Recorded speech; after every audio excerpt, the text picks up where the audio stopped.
Hello adventurers, my name is Chance, welcome to my guide, and thank you so much for taking a look at the 15th episode of our background series. We're really flying through these, by the way. If you're watching them after the fact, this might be a little bit surprising, but if you're watching them during, man, I hope you appreciate this, guys. We're doing about a video an hour, which is really freaking amazing. I don't know how long I'll be able to keep it up, because my voice is killing me. Let me tell you, it is not a good time to be yours truly in the voice department. However, the mind and soul are willing, even if the body is not. In any case, today we're going to be talking about the Entertainer. This was a very, very popular background during the early days of 5e. It was one of the first, I don't know, it was kind of the Entertainer, the Charlatan, the Criminal, and a couple others were the most common ones you saw. The Entertainer was most commonly used in one-shots, at least that's what we saw in the Adventures League circuits a lot. It just seemed like a fun way to play a character, certainly tended more towards rogues and bards. However, you know, I suppose you could really play it as anything else. But those were definitely the two most common. In any case, let's quickly go over its description here. You thrive in front of an audience. You know how to entrance them, entertain them, and even inspire them. Your poetics can stir the hearts of those who hear you, awakening grief or joy, laughter or anger.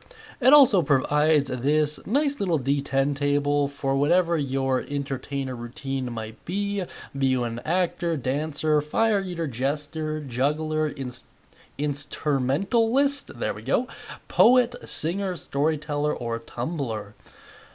Arguably, pick whatever you want, doesn't really so much matter in the long stretch. However, it adds a pretty good chunk of flavor to your character. Let's quickly take a look at its mechanics here. Under skill proficiencies, you gain acrobatics and performance, which of course makes sense. Under tool proficiencies, you gain the disguise kit and one type of musical instrument. And under equipment, you gain a musical instrument, the favor of an admirer, and that can really be anything ranging from a love letter, a lock of hair, trinket, ring, etc., a costume, and a pouch containing 15 gold piece, which puts it just above that 10 average. Something I do want to quickly point out here, the costume, it's kind of whatever you want it to be.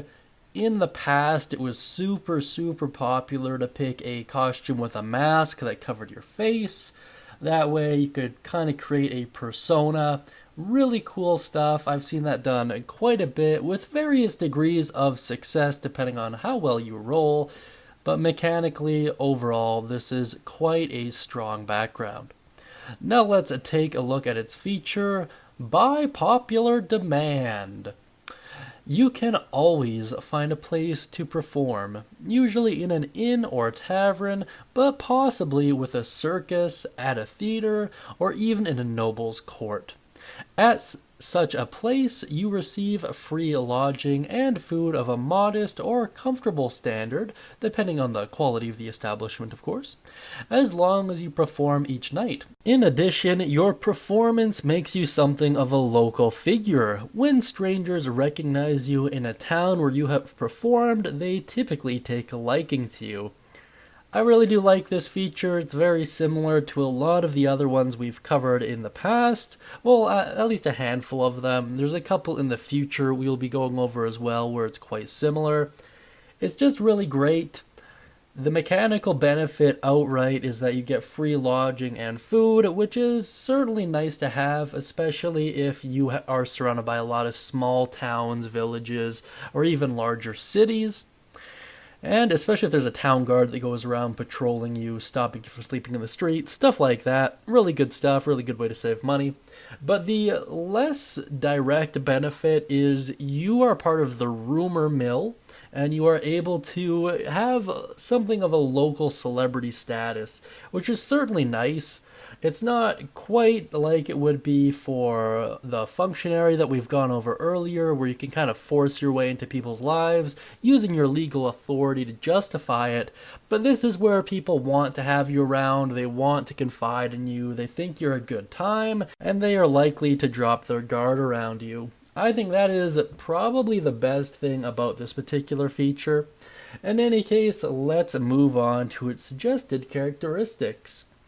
For this example, the personality trait I went with is whenever I come to a new place, I collect local rumors and spread gossip.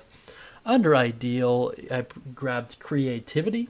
The world is in need of new ideas and bold actions, and this puts you towards the chaotic alignment. Under bond, I want to be famous, whatever it takes. And flaw, I'll do anything to win fame and renown. Needless to say, this is gonna be a pretty popular archetype you see with this background. Makes a lot of sense. However, you can really play around with what their justification is.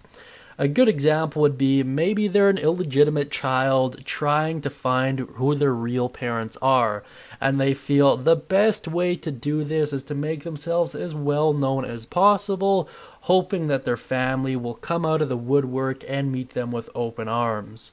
Something to that effect. Being out in the spotlight also has its advantages from a DMing standpoint.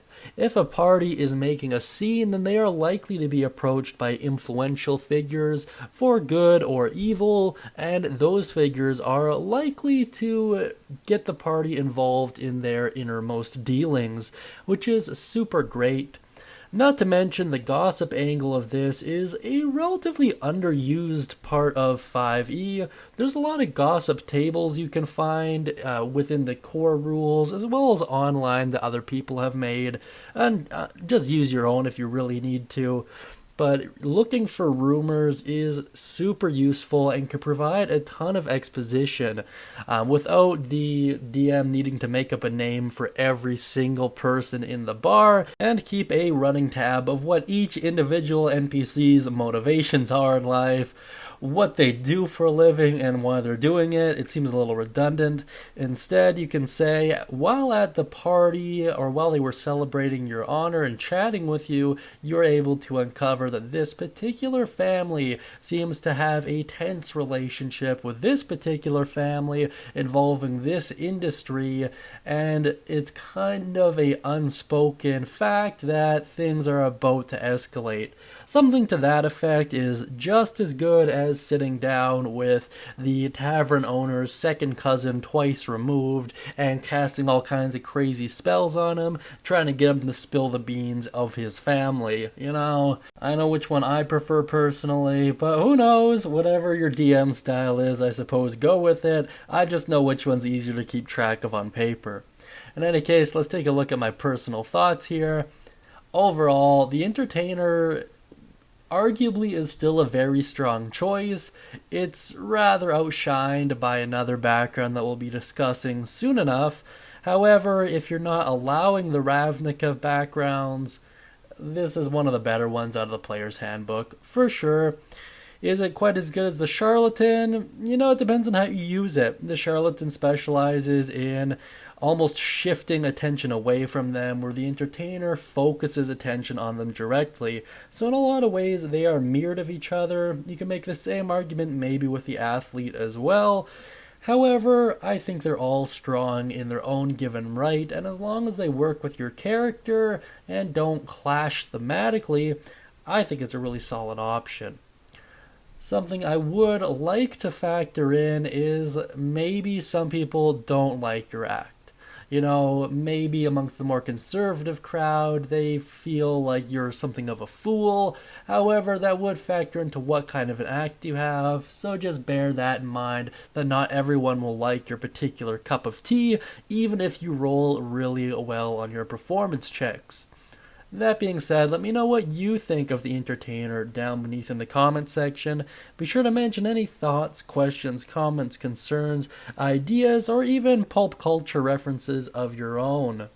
And if you'd like to get your hands on a free one-shot, please go to the guild hall and use code WELCOME. Quite a few of you have already gotten at least one of them, and the feedback I've been hearing from you guys is nothing but encouraging. In any case, I hope you all have a great day, and as always, happy adventuring.